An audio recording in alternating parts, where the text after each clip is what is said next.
So, a little while back, I was very excited to have completed and released my review of Clair Obscur Expedition 33. The game, in my opinion, is one of the best games launched in recent history, and I thoroughly enjoyed playing. However, while I was in the process of editing that review, I was made aware of something troubling that I initially missed during my playthrough. Given the nature of this discovery, I felt it was important to speak on this matter before I continue to explore other things that intrigued me about the game's themes, story, and gameplay.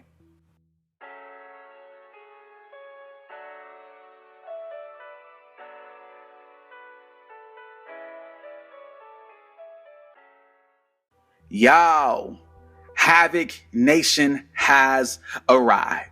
What's going on, everybody? It's your boy Los Angeles Havoc, aka Letato, the one and only High Priest of the congregation. Welcome back to Letato Clips, where we've got a little bit of everything. And today, I wanted to lend my voice to a subject brought up by Derek, the Mindful Gamer. Derek is a creator that I began following a while back, as I have an appreciation for his takes on a variety of different games and themes, as well as how gaming can also be used therapeutically to work through certain mental health challenges such as depression and anxiety. Back in July, I was scrolling through TikTok and I came across this video from Derek in regards to Expedition 33.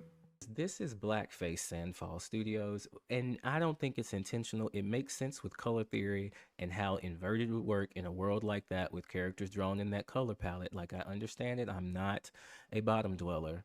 I'm just saying the fact that we can have an argument about it is the problem. So could you use some of that creative fervor that you put into those menus, that you put into the names of the moves, intervention, mezzo forte? That was so smart. Some of the things that you did with some of the animations, the way that Lune spins around in a circle when she does thermal transfer. I don't even have a combo for thermal transfer, and I just like using the move because I love seeing the way that she acts. Like, she's so badass. Like, if you could use some of that same level of creativity that you had and maybe apply it to this the status effect and finding a way to have it represented in a way that it doesn't look like this.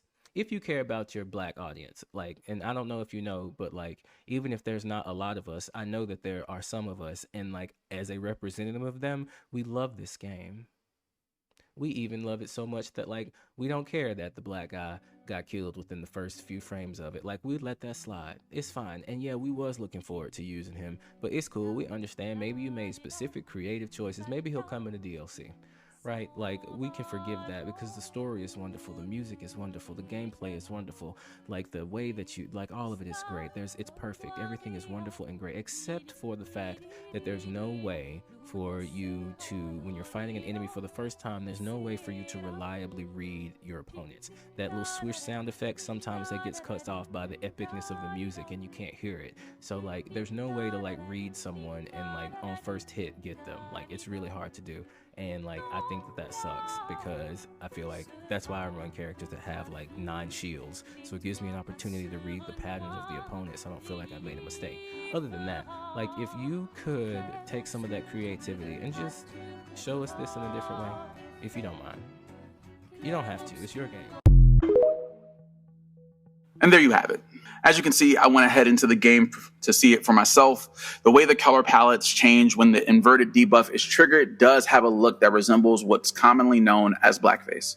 Blackface, for those who do not know, is the practice of white performers using different forms of theatrical makeup to darken their skin.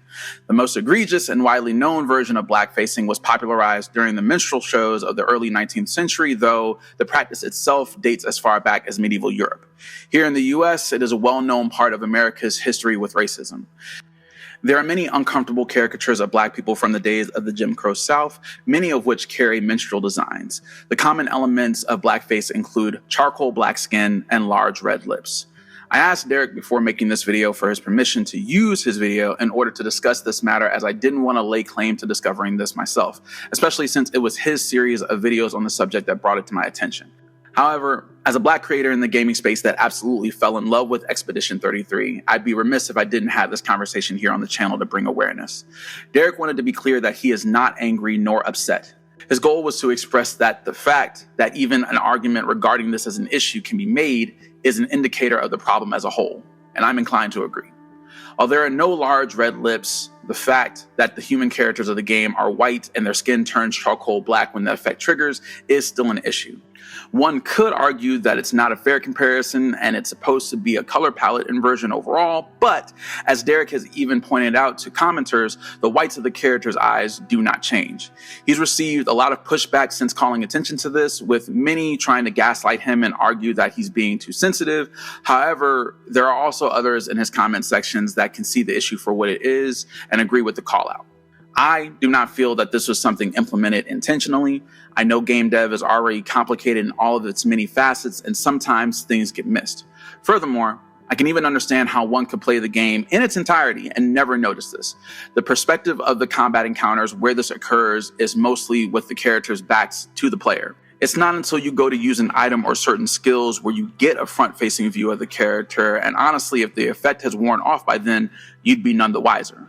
That said, I do feel that with so much attention to detail put into so many other areas of the game, especially the way certain elements are designed to mirror or take inspiration from painting techniques, there should have at least been a conversation.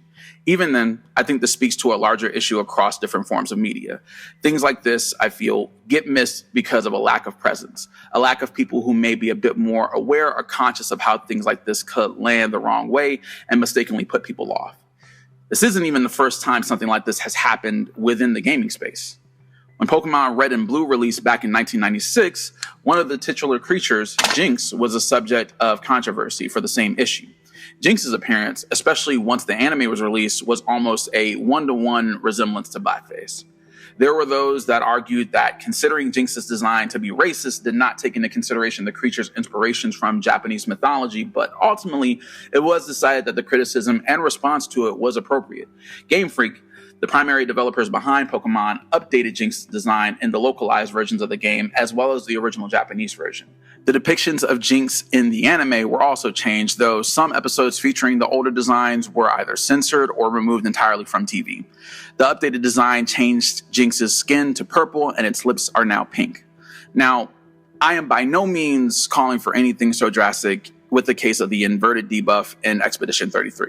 However, I do think it is important to note different ways issues like this can arise in games and other media, and that's what makes having these discussions so important.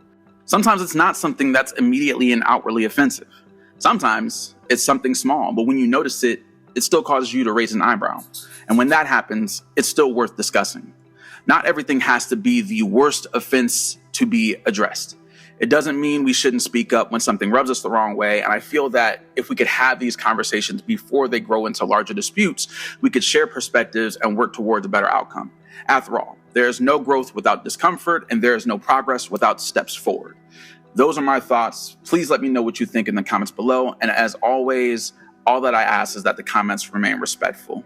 If you enjoyed this video or found it helpful, please do me a solid and give it a thumbs up. It might seem like a little bit, but it does go a long way in terms of helping the channel grow. If you want to see more content like this, do be sure to hit that subscribe button and turn on notifications so you won't miss the next video.